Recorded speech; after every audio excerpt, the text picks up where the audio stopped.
السلام عليكم ورحمة الله تعالى وبركاته. الرياضة فن مع عماد. الله يحفظ لنا ملكنا والله يكفيه والله يطول لنا في العمر ديالو والله يخليه لنا يا رب يكون معاه. الرياضة فن مع عماد.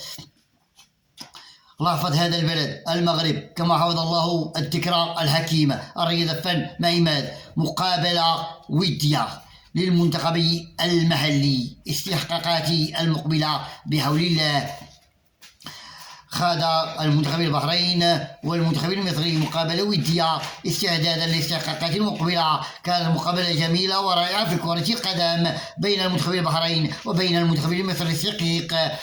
كانت الفرجة والمتعة رائعة وفيها الروح الرياضية والأخلاق العالية بين المنتخبين معا. النتيجة النهائية لهذه المقابلة: انهزمت البحرين في مقابلة ودية في ميدانها وأمام جماهيرها أمام المنتخب المصري بثلاثة مقابل لا شيء. كانت مقابلة جيدة ورائعة وسيطرة وهيمنة للمنتخب المصري. كانت جيدة وممتعة وفيها التشويق والإثارة والمتعة بين المنتخبين معا، وكانت فيها الروح الرياضية والأخلاق العالية بين المنتخبين معا.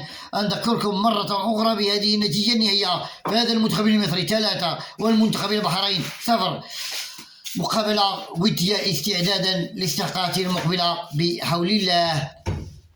الرياضة فن مع عماد. تسلم على الناس الضمام كاملين والله يعاونهم والله يصحتهم والله يحفظهم. الرياضة فن مع عماد. تسلم على صيدلية 15 رمضان في ضربومة الحاج والاخوان والاخوات الله يسهل عليهم والله يصحتهم والله يحفظهم. الرياضة فن مع عماد. شربوا الملفاف شربوا الملفاف شربوا الملفاف الله يصحتكم. الصحة مادة ثمن. الرياضة فن مع عماد. النظافة الله يجازيكم بخير والله يكبر بكم والله يعطيكم صحتكم. الرياضة فن مع عماد.